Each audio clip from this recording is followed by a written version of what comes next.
बिस्मिल्लाहिर्रहमानिर्रहीम। अस्सलामु अलैकुम वरहमतुल्लाहि वबरकातुहू। मोअज़्ज़िज़ हाज़रीन इकराम, बुज़ुर्गान मिल्लत,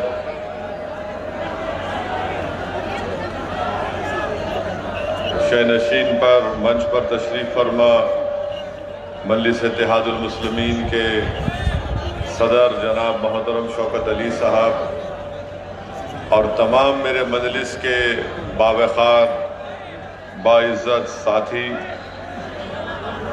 ज़िला सदर वसीम साहब, अमजद अब्बासी साहब,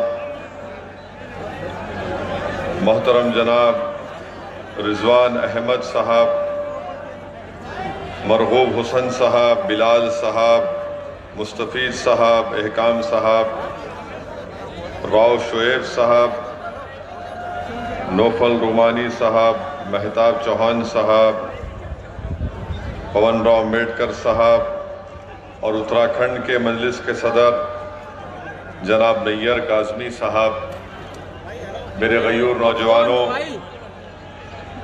बुजुर्गान कौम और मिल्लत, मेरी इज़्ज़तदार माँ और बहनों, सबसे पहले मैं आप तमाम का शुक्रिया अदा करता हूँ कि आपने अपना कीमती वक्त निकाल कर आज के इस जलसे में शिरकत की और यकीनन आप तमाम का यहाँ पर हज़ारों की तादाद में जमा होना इस बात का पैगाम देता है कि इंशाअल्लाह ताला आप तमाम मजलिस इत्तेहादुल मुस्लिमीन की कामयाबी और कामरानी के लिए जो मेहनत और जुस्तजू कर रहे हैं, इंशाअल्लाह ताला आने वाले विधानसभा असम्बली के इंतखाबात में ज़रूर मजलिस इत्तेहादुल मुस्लिमीन के तमाम उम्मीदवारों को आप अपनी दुआओं से, अपनी सरपरस्ती से और अपनी ओट से कामयाब और कामरान करेंगे।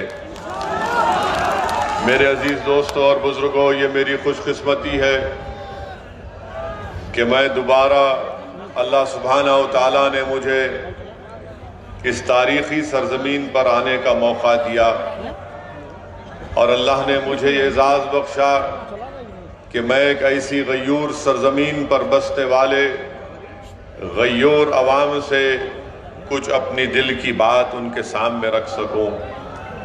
यकीनन ये तारीख़ी जगह है जहाँ से हमारे उलमाए कराम ने अंग्रेज़ों के ख़िलाफ़ ना सिर्फ जिहाद का फतवा दिया बल्कि इस मुल्क को 200 साल की अंग्रेज़ों की ग़ुलामी से अगर छुड़ाने का किसी ने काम किया तो इसी सरज़मीन पर बसने वाले वो मोअज़्ज़िज़ उलमाए कराम थे जिन्होंने इस मुल्क को अंग्रेज़ों की ग़ुलामी से आज़ाद कराने के लिए एक बहुत बड़ा अहम रोल अदा किया।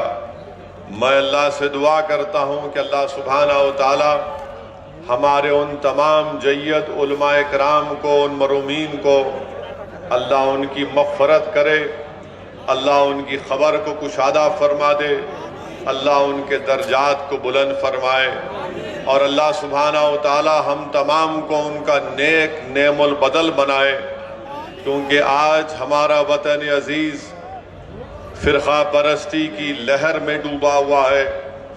आज हमारा वतन अज़ीज़ नफ़रतों की फ़िज़ाओं में डूबा हुआ है। इसीलिए हमारे बुज़ुर्गों के क़ुरबानियों को हमको सामने रख कर दोबारा हमको जद्दोजहद का आगाज़ करना है और जहाँ पर हमारे बुज़ुर्गों ने इस मुल्क को अंग्रेज़ों की ग़ुलामी से आज़ाद करवाया, मैं आपसे अर्ज़ करने आया हूँ कि आज मौजूदा दौर में हमको हमारे मुल्क में जो नफ़रतों की फ़िज़ाओं में इजाफ़ा किया जा रहा है, जो भेदभाव किया जा रहा है, एक तरीक़े से हुकूमतें अक़लियतों को दबाने और कुचलने की बातें कर रही हैं।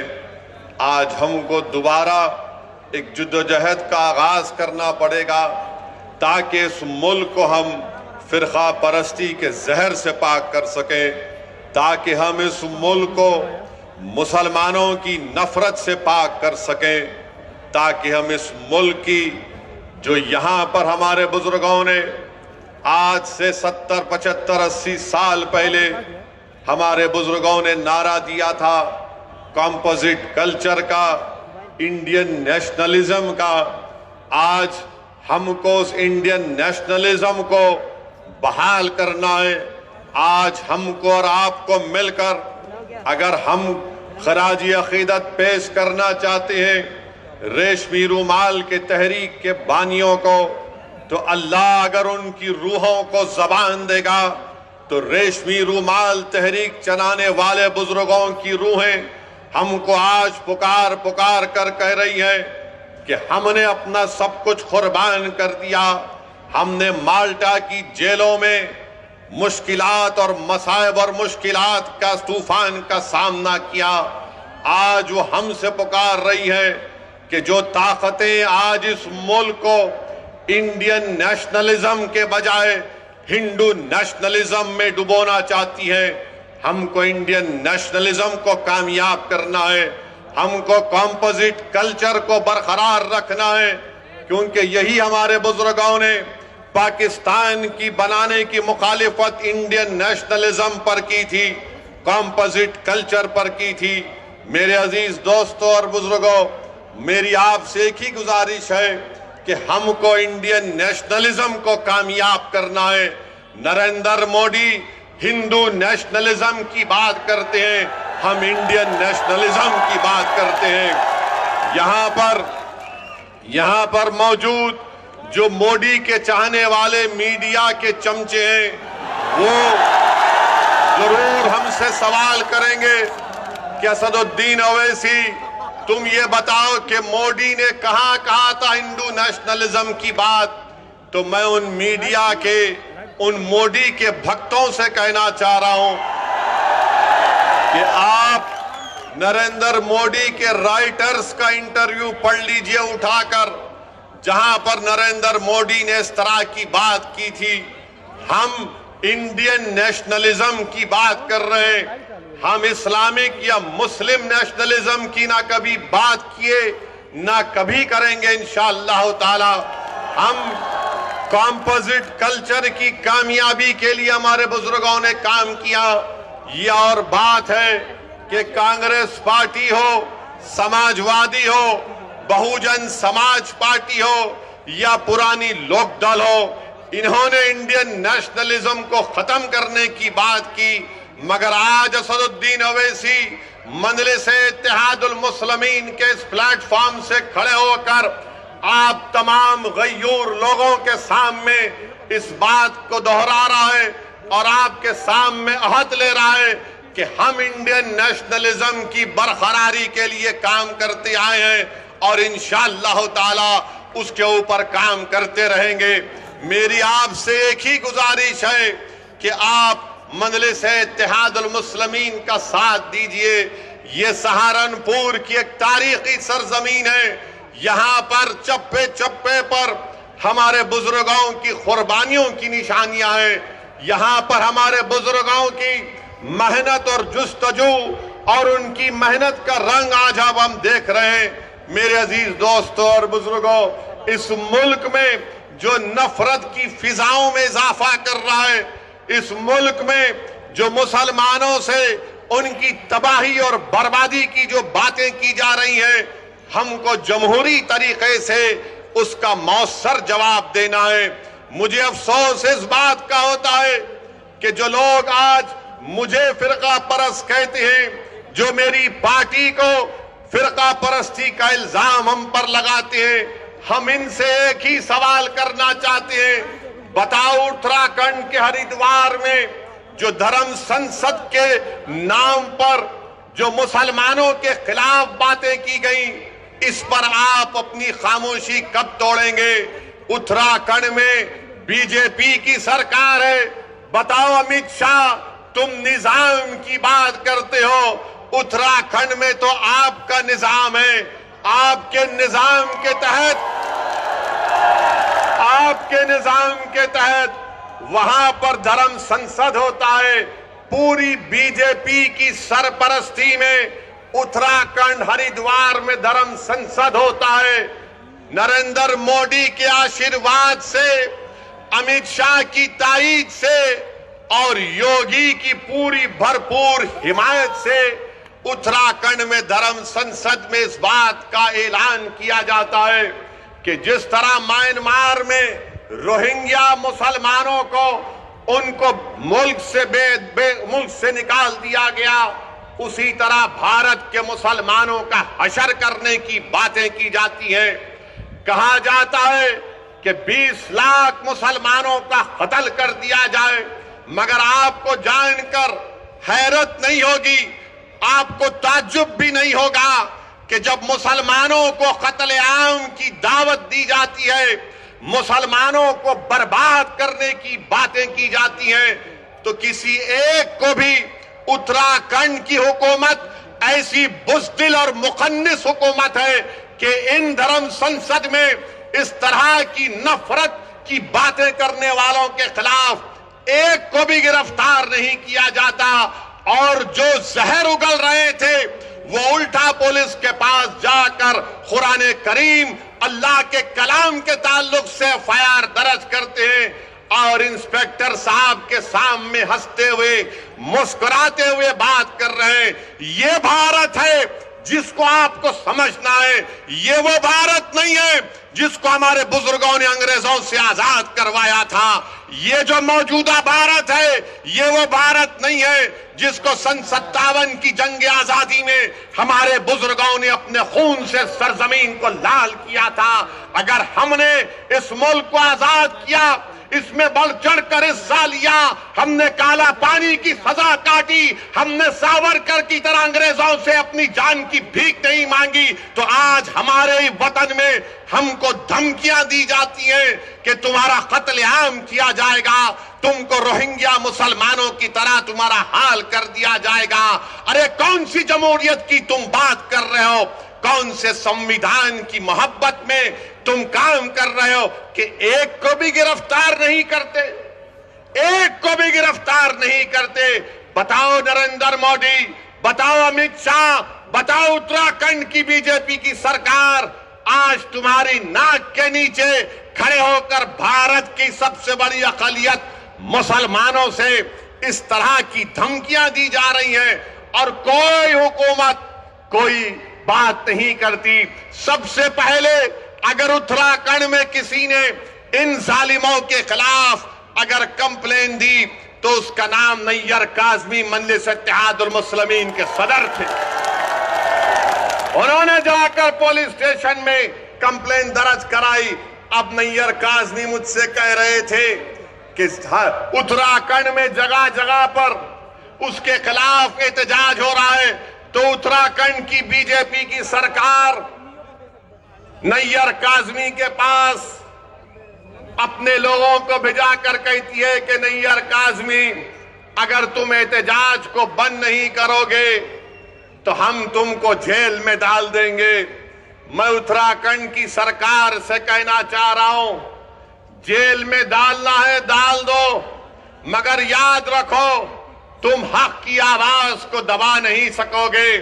अगर आज नैयर काज़मी ने कंप्लेन दी तो भारत के संविधान को बचाने के लिए कंप्लेन दी। अगर आज मजलिस आवाज उठा रही है उत्तराखंड के धर्म संसद में जो जहर अफशानी की गई इसलिए कि भारत को बचाना है, ये भारत जो हमारा देश है, हमारा वतन अजीज है, इस भारत का कोई मजहब नहीं है। ये भारत ना हिंदुओं का है, ना मुसलमानों का है, ना ईसाइयों का है, ना सिखों का है। ये भारत किसी का भी नहीं है, ये भारत सबका है, चाहे वो खुदा को मानता हो या ना मानता हो। ये भारत की खूबसूरती है। बीजेपी इसको सिर्फ एक मजहब से जोड़कर ये बताना चाहती है कि ये मुल्क सिर्फ एक मजहब का है या एक आरएसएस की आइडियोलॉजी के मानने वालों का है। आरएसएस वालों, तुम क्या एक मिसाल पेश कर सकते हो कि मुल्क की जंग आजादी में तुम्हारे कौन से लोगों ने अंग्रेजों के खिलाफ आजादी में हिस्सा लिया? क्या तुम्हारे किसी एक लीडर का तुम नाम बता दो? अरे तुम तो अंग्रेजों से मिले हुए थे। तुम्हारे उस वक्त के सर संचालक ने कहा था,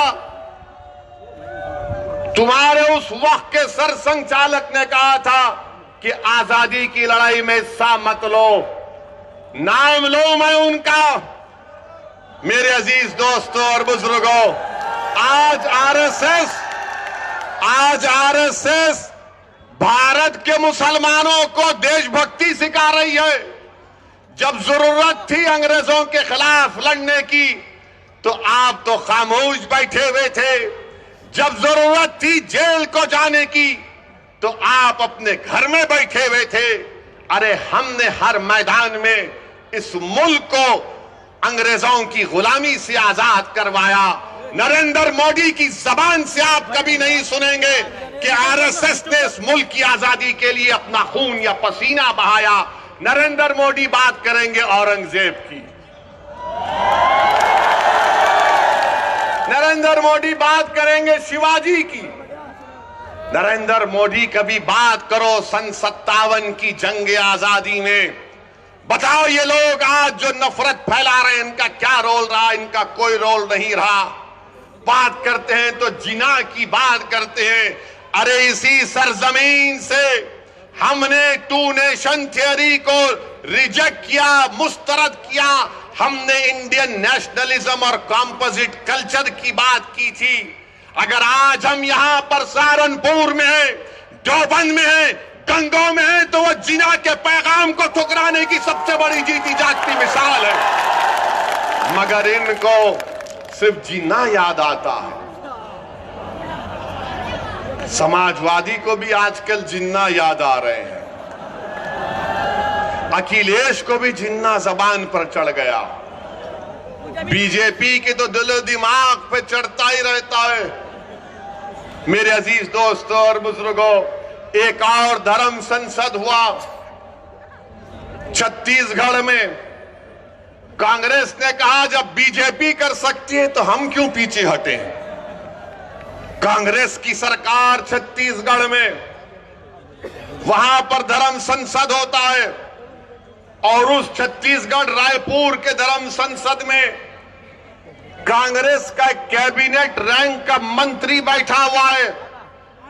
बीजेपी के बड़े बड़े नेता बैठे हुए हैं और उसमें से एक महाशय ने महात्मा गांधी को गाली दे दी, गोडसे की तारीफ कर दी और साथ में मुसलमानों के खिलाफ जहर बका।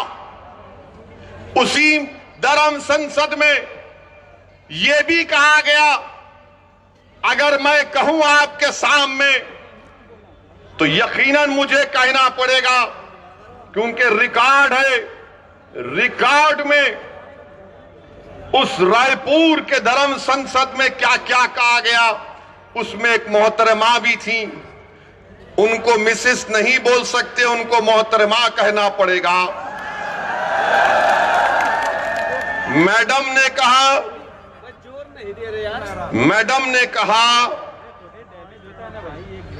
कि मैडम ने कहा कि धर्म संसद इसीलिए हम कर रहे हैं क्योंकि बच्चियां 18 साल की उम्र में दूसरी जात के लोगों के साथ भाग जाती हैं। मैडम आपको कैसे मालूम भाग जाती है? और फिर मैडम ने कहा कि धर्म संसद इसलिए कर रहे हैं, हमारे दलित भाइयों से कह रहा हूं, हमारे पिछड़े समाज के हमारे हिंदू भाइयों से कह रहा हूं, वो कह रही हैं कि इस मुल्क में रिजर्वेशन को खत्म कर देना चाहिए। ये मैडम ने कहा। एक ने कहा अगर इंसानियत को बचाना है, ये रामदास इनका नाम है,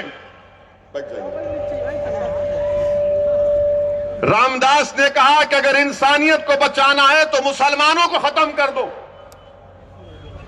अगर वो बात असदुद्दीन ओवैसी आज उसका 5% भी कहता तो जितने मंच पर लोग बैठे हुए 2 घंटे में पूरे थानेदार हमको लेके चले जाते, अपना दामाद बना लेते जेल में। रामदास कह रहे हैं कि इंसानियत को बचाना है तो मुसलमानों को खत्म कर दो, और एक मोहतरम कह रहे हैं कि अब हमको हिंदू राष्ट्र बनाना है। ये कांग्रेस की सरकार है, कांग्रेस बीजेपी दोनों बैठे हुए हैं, मगर केस किस पर बुक हुआ? वो आदमी पर बुक हुआ जिसने गांधी को गाली दी थी। क्या गांधी भारत के मुसलमानों से बड़ा है? मेरा मानना यह है कि गांधी भी बराबर है, भारत का हर नागरिक बराबर है। अगर गांधी को गाली दी गई और मुसलमान को गाली दी गई तो दोनों पर केस बुक होना चाहिए। मगर अब कल शाम से देखेंगे हमारे मीडिया के दोस्त, जिनके चहीते हम सुसरे हैं, इनके पप्पा मोदी हैं, वो चलाएंगे ओवैसी ने गांधी को बोल दिया। हम ये पूछ रहे हैं कि गांधी को गाली देने पर मुकदमा अगर हो सकता है तो मुसलमान को खत्म करने का मुकदमा क्यों नहीं होगा? तुमको अगर गांधी से मोहब्बत है तो भारत के मुसलमानों से ही मोहब्बत रखो, क्योंकि गांधी ने भूख हड़ताल की थी पार्टीशन के वक्त, जब मुसलमानों को काटा जा रहा था फसादात में। एक दिन नहीं, 2 दिन नहीं, गांधी ने कई दिन भूख हड़ताल की, और इस शर्त पर अपनी भूख हड़ताल को गांधी ने खत्म किया था कि मुसलमानों की जान और माल की हिफाजत करनी चाहिए। कुतुबुद्दीन बख्तियार काकी के आस्थाने को जला दिया गया था, गांधी ने कहा कि उसको बनाना पड़ेगा तब मैं भूख हड़ताल खत्म करूंगा। अरे गांधी से मोहब्बत है तो मुसलमानों से नफरत क्यों है? तुमको बताओ हमको। मेरे अजीज दोस्तों और बुजुर्गों, ये बात को आपके सामने इसलिए बयान कर रहा हूं ताकि ये जो रात अंधेरी है, मैं पिछले 5 साल से कह रहा हूं, मेरी तकारीर उठाकर देख लो कि अंधेरी रात लंबी रहने वाली है। ये अंधेरी रात लंबी रहने वाली है, याद रखो मेरी इस बात को। हां, इस अंधेरी रात में सेकुलर जहन रखने वाले हमारे हिंदू भाई आज भी हैं, जो अंधेरी रात में जुगनू की तरह चमक कर कुछ उम्मीद की शमा जलाए बैठे हैं। मगर याद रखो, ये अंधेरी रात है जो नफरत फैला रहे हैं, ये भारत के दुश्मन है जो मुसलमानों को खत्म करने की बात कर रहे हैं। ये भारत के दुश्मन है, ये भारत के संविधान के दुश्मन है, ये अंबेडकर के दुश्मन है, ये गांधी के दुश्मन है, ये मौलाना अबुल कलाम आजाद के दुश्मन है, ये मुजाहिदीन आजादी के दुश्मन है। मेरे अजीज दोस्तों और बुजुर्गों, अभी जनाब शौकत अली साहब ने जिक्र किया अपनी तकरीर में कि किसी ने कहा कि असदुद्दीन ओवैसी की गर्दन को काट देंगे। मेरी गर्दन की फिक्र मत करो, मेरी गर्दन की फिक्र मत करो। मैंने तो अशहदु अल्ला इलाहा इल्लल्लाह व अशहदु अन्ना मुहम्मद रसूलुल्लाह कहकर अपनी जान को अपने रब के हवाले कर चुका हूं। जन्नत के इवज में इंशाअल्लाह ताला अपनी जान को अपने रब के हवाले कर चुका हूं। वो मुझे खून के लुथड़े से बनाया है, जब वक्त आएगा चले जाएंगे। कोई नहीं टिकेगा इस दुनिया में, कोई नहीं टिकेगा। बड़े बड़े वजीर आजम आए, सबको जाना पड़ा, कितने प्रधानमंत्री आए, सबको जाना पड़ा, मैं भी जाऊंगा। तुम अपनी फिक्र करो, तुम अपनी फिक्र करो कि मेरी गर्दन काटेंगे। गर्दन काटने से क्या हक की आवाज दब जाएगी? क्या गर्दन काटने से सच्चाई छुप जाएगी? क्या गर्दन काटने से जालिम के खिलाफ आप लोग नहीं लड़ेंगे? क्या गर्दन काटने से आप मजलूमों का साथ नहीं देंगे? क्या गर्दन कट जाने से आप इन जालिमों के खिलाफ एक शीशा पिलाई दीवार नहीं बनेंगे? आपको बनना है। और मैं इन लोगों से कह रहा हूं कि ये जान से मारने की धमकी मुझे मत दो। मैं जब 12 साल की उम्र का था, जब से अपने घर के सामने ये संघ परिवार के लोग हमारे घर के पास आकर नारे लगाते थे, मेरे छोटे भाई अकबर भी इसको जानते हैं, जिस पर हमारे घर के सामने आते थे और नारा लगाते थे कि मुसलमान कब्रिस्तान या पाकिस्तान। 15-20 लोग आते थे, हमारे एक ताया थे, वो जब भागते थे तो पूरी अपनी चप्पलें छोड़कर भाग जाते थे। मेरी गर्दन की अहमियत मत करो, भारत की फिक्र करो। भारत असदुद्दीन ओवैसी से बड़ा है। भारत का कंपोजिट कल्चर हमारा कीमती खजाना है, इसकी हिफाजत करो। ये जो धर्म संसद में मुसलमानों के खिलाफ नरसिम्हार की जो बात कर रहे हैं, उनके खिलाफ तो कोई बोलो। बोलो अमित शाह तुम देश के होम मिनिस्टर हो, बोलो नरेंद्र मोदी तुम देश के प्रधानमंत्री हो। तुम क्या मुसलमानों के प्रधानमंत्री नहीं हो? बताओ नरेंद्र मोदी, बताओ अमित शाह, क्या तुम होम मिनिस्टर नहीं हो मुसलमानों के? बताओ कांग्रेसियों, क्या तुम मुसलमानों की हिफाजत का जिम्मा नहीं लिए संविधान के तहत? कोई नहीं बोलेगा। मगर जब इलेक्शन आएगा उत्तर प्रदेश का, तो एक मुसलमान से डर दिखाएगा, एक बीजेपी का डर दिखाकर मुसलमानों को बेवकूफ बनाकर और हासिल करेंगे। मेरे अजीज दोस्तों और बुजुर्गों, मेरी आपसे गुजारिश है कि आज मजलिस हिस्सेदारी की बात कर रही है। मजलिस उत्तर प्रदेश की सियासत में 19% मुसलमानों की हिस्सेदारी की बात कर रही है। अगर मैं हिस्सेदारी की बात कर रहा हूं तो Samajwadi party, BSP, Congress, BJP, RLD, सबके पेट में दर्द शुरू हो जाता है। क्यों दर्द शुरू होता है? वो नहीं चाहते कि मुसलमान बराबरी पर आ जाए, वो ये चाहते हैं कि मुसलमान दरी बिछाता रहे, दरी बिछाता रहे, दरी बिछाता रहे। वो ये चाहते हैं कि मुसलमान दरी बिछाता रहे, उसको बेशर्म किया जाए, मगर उसके मुकद्दर में दरी बिछाना है। मैं तुमसे कह रहा हूं कि दरी अब तुम नहीं बिछाओगे, तुम कुर्सी पर बैठोगे और राज भी करोगे इंशाअल्लाह ताला। तुम अपने मुकद्दर के फैसले आप कर सकते हैं। बरसों आपने समझा कि नहीं कांग्रेस का साथ देंगे, कांग्रेस हमारे मुकद्दर के अच्छे फैसले करेगी। कांग्रेस ने क्या दिया हमको? शहादत बाबरी मस्जिद, हाशिमपुरा, मलियाना दिया। तो कभी हमने समाजवादी का साथ दिया, कहा कि मौलाना मुलायम है, मगर मौलाना तो नहीं निकले, अपने यादव परिवार को आगे बढ़ा दिया।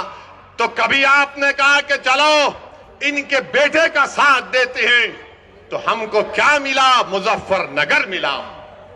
फिर आपने बीएसपी का साथ दिया, कौन सा हिस्सा मिला आपको? कौन सा हिस्सा मिला आपको? सबसे ज्यादा जेल में आज उत्तर प्रदेश में अगर अंडर ट्रायल कोई है तो मुसलमान है 28%। सबसे ज्यादा कम ग्रेजुएट है तो मुसलमान है 2%। सबसे ज्यादा प्राइमरी स्कूल में कम पढ़ने वाले बच्चे हैं तो मुसलमान है। बताओ ये कब खत्म होगा? यही चीजें जब हम पढ़ते हैं तो मेरी जबान में तेजाबगी पैदा हो जाती है। मेरे अजीज दोस्तों और बुजुर्गों, याद रखो मेरी इस बात को, कामयाबी लिखना ये अल्लाह का काम है, तुम्हारे हाथ में नहीं है। अल्लाह अगर कामयाब करना चाहा तो अल्लाह आपके दिलों में मोहब्बत को डालेगा। मगर मेरी इस बात को याद रख लो, अगर नाइंसाफी का आप खात्मा करना चाहते हैं, मैं सहारनपुर की इस मुबारक और तारीखी सरजमीन में खड़े होकर आपसे हाथ जोड़कर अपील कर रहा हूं कि तुमने 60 साल कांग्रेस का, आरएलडी का, समाजवादी का, बीएसपी का साथ दिया। एक मर्तबा अपनी क़यादत को बनाओ, अपनी पार्टी को मजबूत करो, अपनी नेता को बनाओ जो तुम्हारे इशारे पर उठेगा, जिसकी दिलों में तुम्हारी मोहब्बत होगी, जिसकी जबान पर सपा, बीएसपी, कांग्रेस का डर नहीं होगा, उसकी जबान पर तुम्हारे इंसाफ के मुतालबे रहेंगे। वो तब होगा जब आप अपने वोट से मंजलिस के उम्मीदवारों को कामयाब करेंगे और लखनऊ में उत्तर प्रदेश की विधानसभा को भिजाएंगे। लोग उठकर कहेंगे मेरे आज के इस भाषण के बाद कि ओवैसी जज्बाती तकरीर तो करता है, मगर अगर मंजलिस के 8-10 एमएलए विधायक जीत जाते हैं तो क्या होता है। 400 की विधानसभा में मुझे किसी ने कहा था, किसी एक सेकुलर पार्टी के एक शख्स ने पार्लियामेंट में मुझसे कहा था, अरे ओवैसी तुम उत्तर प्रदेश को जाते हो, गरम भाषण देते हो, मगर अगर तुम्हारे विधायक जीत जाएंगे तो क्या होगा। मैंने कहा सर अभी पार्लियामेंट में तकरीरें आकर बैठिए। उस वक्त हमने कहा आइए बैठिए। बोले क्या बोलोगे। मैं 4-5 मिनट हम बोलते हैं, बैठकर देखिए मजा आएगा। हमारा अल्लाह ने हमको बोलने की सलाहियत दी और फिर उसके बाद हम जब बाहर निकले हमने कहा बताओ कैसा लगा। तो कहा अगर तुम्हारी तरह बोलने वाले उत्तर प्रदेश की विधानसभा में पहुंच जाएंगे तो उत्तर प्रदेश में मुसलमानों की सफों में इनकलाब बर्पा हो जाएगा और इनकलाब बर्पा होगा इंशाअल्लाह ताला। इंशाअल्लाह ताला इनकलाब बर्पा होगा, क्योंकि अब तक हमने अपनी जबानों को दबा कर रखा। अब तक हमने अपने दिलों में जो हमारी ख्वाहिशात थी, जो उमंगें थी, जो ख्वाबें थी, उनको दबा कर रखा। मेरे गयोर नौजवानों, मेरे इज्जतदार कौमर मिल्लत के बुजुर्गों, उलमाए दीन से मैं आपसे गुजारिश कर रहा हूं कि इन ख्वाबों को पूरा उसी वक्त किया जा सकता है जब हम अपनी पार्टी के सियासी नुमाइंदों को कामयाब करेंगे। कोई उठकर बोलेगा ओवैसी मुसलमान अगर जीतेगा तो क्या सांप्रदायिकता को फायदा नहीं पहुंचेगा। मैं कहूंगा कि फिरका परस्ती खत्म होगी, फिरका परस्ती खत्म होगी अगर मुसलमानों के नुमाइंदे कामयाब होंगे। कोई पूछेगा कैसे, तो दैनिक भास्कर अखबार उठाकर देख लो आप। दैनिक भास्कर अखबार ने लिखा कि उत्तर प्रदेश में डीएम डिस्ट्रिक्ट कलेक्टर 28% ठाकुर हैं और ब्राह्मण समाज के हमारे भाई 22% हैं और 5% दलित और शेड्यूल्ड ट्राइब से। कितनी आबादी में हिस्सा होगा ठाकुरों का और हमारे ब्राह्मण भाइयों का? 15-16% के करीब होगा, मगर 50% डीएम उनके हैं। 50% डीएम उनके हैं। समाजवादी की सरकार हो, बीएसपी की सरकार हो या बीजेपी की सरकार हो, ठाकुर और ब्राह्मण विधानसभा में 25 से 27% नजर आएंगे और 19% मुसलमानों की हिस्सेदारी की मैं बात कर रहा हूं। नहीं, सांप्रदायिकता को फायदा मिलेगा, फिरका परस्ती बढ़ेगी। ये करेंगे तो बहुत अच्छा, ये दूध के नहले में हैं, ये बड़े पाकीज़ा हैं। और जब हम एक मजलूम कौम की इंसाफ की बात कर रहे हैं तो सब खामोश हो जाते हैं। मैं यहां पर हमारे हिंदू भाइयों से भी कहना चाह रहा हूं, असदुद्दीन ओवैसी और मंजलिस किसी मजहब के खिलाफ ना थी, ना है, ना कभी रहेगी इंशाअल्लाह ताला। मैं यहां पर हमारे पिछड़े वर्ग के खास तौर से हिंदू भाइयों से कहना चाह रहा हूं, हमारे पिछड़े वर्ग के हिंदू भाइयों से कहना चाह रहा हूं, मेरी बात को आप याद रखो। आपको ठगा गया हिंदू एकता के नाम पर। पिछड़े वर्ग के हिंदू भाइयों से कहना चाह रहा हूं, मेरी बहनों से कहना चाह रहा हूं, आपको ठगा गया हिंदू एकता के नाम पर और आपको क्या मिला? ठाकुरवाद आपको मिला। आपको ठाकुरवाद मिला। जिस तरह उत्तर प्रदेश के मुसलमानों को सेकुलरिज्म के नाम पर, समाजवादी के नाम पर वोट लिया गया, तो हमको क्या मिला? हमको यादववाद मिला, आपको ठाकुरवाद मिला।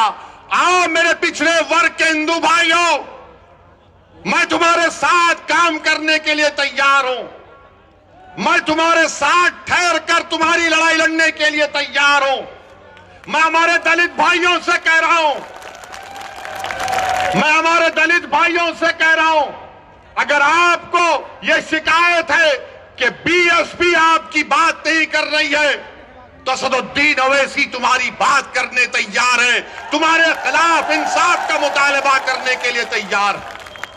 और मेरे अजीज दोस्तों और बुजुर्गों, आप यहीं पर फिर ये लोग आके बोलते ओवैसी की तकरीर से हिंदू और मुसलमानों में नफरत की दीवार बढ़ गई। कौन सी मेरा जुमला है तकरीर का, निकाल के बताओ। कानपुर की मेरी एक तकरीर को 45 मिनट की तकरीर में 45 सेकंड निकाले हैं आरएसएस के जाहिल लोग। बिल्कुल थम्स अप है।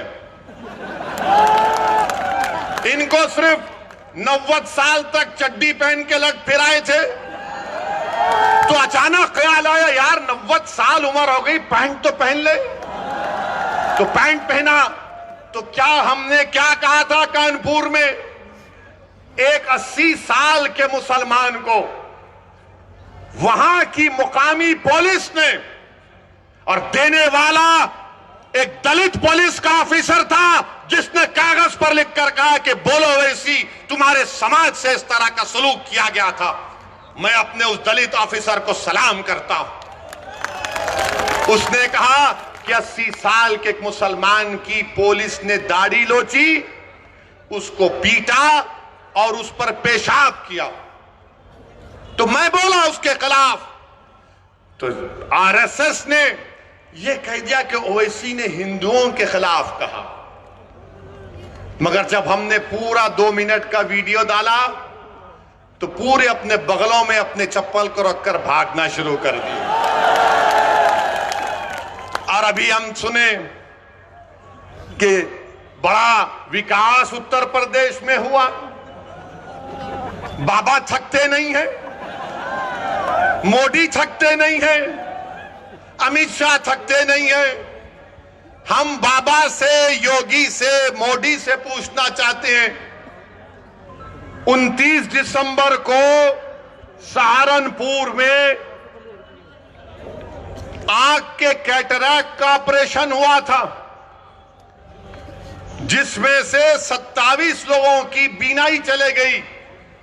बताओ योगी आदित्यनाथ, ये आपकी सरकार में आंख का ऑपरेशन हुआ, कैटरैक्ट का, सबकी बीनाई चले गई 27 लोगों की। तो अमित शाह बोलेंगे निजाम, एन से नसीमुद्दीन कह दिया, आई से इमरान कह दिया, जेडे से आजम खान कह दिया, और एम से बहरहाल कुछ कहा, हाँ उनका नाम कह दिया। अब ये अमित शाह को बड़ी मोहब्बत हो गई उर्दू से, उर्दू से बड़ी मोहब्बत हो गई अमित शाह आपको, आपका निजाम। अरे हम तो ये तय करे हैं कि उत्तर प्रदेश के हाकिम वक्त को बदलेंगे इंशाअल्लाह ताला। उत्तर प्रदेश के हाकिम वक्त को बदलेंगे। और नरेंद्र मोदी, हम आपसे कह रहे हैं कि नरेंद्र मोदी के 3 यार हैं। नरेंद्र मोदी के 3 यार हैं। हमारे साथ बोलिए, एक ड्रामा, दूसरा फसाद, तीसरा अत्याचार। नरेंद्र मोदी के 3 यार, ड्रामा, फसाद, अत्याचार। अब अमित शाह का जवाब देना है, हम किसी का खर्जा बाकी नहीं रखते। अब नसीमुद्दीन का नाम लिए, कांग्रेस पार्टी तो नहीं बोलेगी, बोलेंगे नसीम का नाम लेंगे तो हमारे वोट नहीं मिलेंगे। कांग्रेस इमरान का नाम नहीं लेगी, बोलेंगे हमारा क्या होगा। समाजवादी आजम का नाम नहीं लेगी, मगर हम योगी और अमित शाह से कहना चाह रहे हैं, उत्तर प्रदेश में अगर योगी राज है, योगी राज है ना, तो राज अंग्रेजी में आता है RAJ, होता है ना RAJ, तो R से क्या आता है? रिश्वत। A से क्या आता है? अपराध या फिर आतंक। और J से क्या आता है? जातिवाद। अमित शाह आपका कर्जा अदा हो गया। योगी राज में R से रिश्वत, A से अपराध, J से जातिवाद। अब बताओ, अब आप दूसरा बोलो, फिर इसका जवाब मिलेगा। समाजवादी के अखिलेश नहीं बोलेंगे, अखिलेश बोलेंगे हमने रोड बनाए। कुछ हुआ तो अखिलेश बोलेंगे मैं तो उसका उद्घाटन कर चुका था। कोई जवाब नहीं देंगे भैया। यकीनन अखिलेश ने उद्घाटन किया, तुमने मुजफ्फरनगर का किया और योगी की सरकार ने एनकाउंटर पर उसका खात्मा किया। तुमने किया था ये सब। तुमने जो कुछ शुरू किया उसको बीजेपी ने मुकम्मल किया। आज मेरे अजीज दोस्तों और बुजुर्गों, यही बात हम आपसे कहने आए हैं कि आज ये बेहद विधानसभा में पीने के पानी की किल्लत है, बहुत पानी की पीने की किल्लत है। सहारनपुर कमिश्नरेट है, बस डिपो नहीं है, नालियों की सफाई नहीं होती, बरसात में पानी आ जाता है, मगर बाबा विकास की बात करते हैं। बाबा विकास की बात करते हैं। मेरे अजीज दोस्तों और बुजुर्गों, हम आपसे यही अपील करने आए हैं कि आने वाले विधानसभा और असेंबली के इंतखाबात में मजलिस का साथ दीजिए। मैंने ये फैसला किया और फिर कह रहा हूं, हमने ये कहा कि हम कांग्रेस और बीजेपी को छोड़कर किसी से भी अलायंस करने के लिए तैयार हैं। तो सुनिए, तो एबीपी के चैनल पर एक मशहूर जर्नलिस्ट है पंकज साहब ने अखिलेश से पूछा कि आप ओवैसी से समझौता क्यों नहीं कर लेते, तो अखिलेश ने जवाब दिया कि ओवैसी पर बहुत से इल्जाम लगते हैं। अखिलेश साहब, इल्जाम तो हम पर ही लगता है ना, आप पर तो कुछ नहीं लगता। रिवर फ्रंट आप बनाए, आप पर कोई इल्जाम नहीं। लखनऊ से कानपुर रोड आप बनाए, आप पर कोई इल्जाम नहीं। आपने सब कुछ किया, आपके 10-10 उंगलियां घी में थी, मगर आजम पर इल्जाम लगा बकरी चोरी का और भैंस चोरी का। ये इल्जाम सिर्फ हम पर लगता है, ये 60 साल से हम पर इल्जाम लग रहा है। कभी आतंकवाद का, कभी फिरका परस्ती का, कभी पुलिस को मारने का, तो कभी किसी और इल्जाम का। अखिलेश यादव साहब, इल्जाम तो भारत के मुसलमानों के मुकद्दर का हिस्सा बन चुका है। अब हम इल्जामात की फिक्र नहीं करेंगे। सुन लो अखिलेश यादव, मुझे तुमसे कोई सर्टिफिकेट की जरूरत नहीं है। मैं इस जनता के दरमियान में जाकर अपनी दिल की बात करूंगा और इनके दिल को जीतूंगा और इनसे वोट का मुतालबा करूंगा। तुम क्या दोगे? तुम 11% यादव हो, हम 19% मुसलमान हैं। अगर तुम मुख्यमंत्री बने और जनाब मुलायम सिंह बने तो मुसलमानों के वोट की खैरात से बने। तुम याद रखो इस बात। हम पर इल्जाम। अरे हमारे पे कुछ इल्जाम लगा, हमारी तारीख गवाह है, हमारी नबी की सीरत की किताबें पुकार पुकार कर कह रही हैं कि जिस पर इल्जाम लगता है अल्लाह उसको कामयाब करता और करेगा इंशाअल्लाह ताला। इल्जाम है, कोई बात नहीं है, मगर याद रखो चुनाव के बाद बच्चों की तरह नहीं रोना। चुनाव के बाद बच्चों की तरह सिसक सिसक कर नहीं रोना। हम तो रोते हैं अपने रब के सामने हाथ उठाकर। हम इन जालिमों के सामने अपनी बेबसी का इजहार नहीं करते, हम रब्बे कायनात के सामने अपनी बेबसी का इजहार करते हैं, क्योंकि वो गफूर रहीम है, वो सत्तार है, वो गफ्फार है, वो लतीफ है, और अल्लाह हमको कामयाब और कामरान करेगा। मेरे बस में इतना है, शौकत के बस में इतना है, महताब और हमारे अंबेडकर साहब की ताकत में बस इतना है कि हम आपके पास जाकर अपनी बात को पूरी इखलास के साथ रख रहे हैं।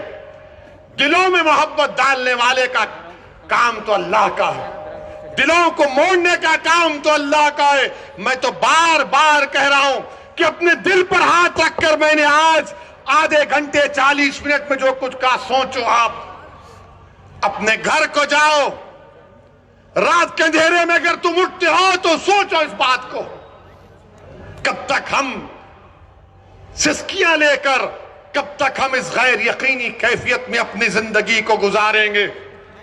भारत की जमहूरियत, अंबेडकर का बना हुआ संविधान हमको इस बात की इजाजत देता है कि हम सियासत में अपने नेता को अपनी हिस्सेदारी की बात करें, हिस्सेदारी के हिस्सा लें और अपनी क़यादत को, सियासी लीडरशिप को बनाएं। इससे भारत मजबूत होगा, इससे भारत का संविधान मजबूत होगा। यही चंद गुजारिशात मैं आज तक कहने के लिए आया हूं। आपसे सिर्फ गुजारिश करूंगा कि अगर आप हमारा साथ दें, अल्लाह आपको सलामत रखे। अगर आप नहीं देना चाहते तो अल्लाह तब भी आपको सलामत रखे। मगर मेरी इस बात को याद रखो, मेरी इस बात को याद रखो कि कई 60 साल के बाद कोई एक और दीवाना आकर मेरी ही जबान में इन आने वाले बच्चों से ना कह दे जो कल बूढ़े हो जाएंगे कि तुमको तुम्हारा हिस्सा नहीं मिला। हिस्सा उसी वक्त मिलेगा जब आप उठ खड़े होंगे, सियासी क़यादत बनाएंगे, अपने वोट से अपनी पार्टी को कामयाब करेंगे। जिस तरह ठाकुरों ने योगी को मान लिया, जिस तरह पिछड़ा वर्ग ने मोदी को अपना लिया, जिस तरह दलितों ने आज बहन जी और चंद्रशेखर आजाद को अपना नेता मानते हैं। आओ मुसलमानों, तुम मुझे नहीं तो खुद नेता बन जाओ, मैं तुम्हारे साथ ठहरने के लिए तैयार हूं। अस्सलाम वालेकुम व रहमतुल्लाहि व बरकातहू।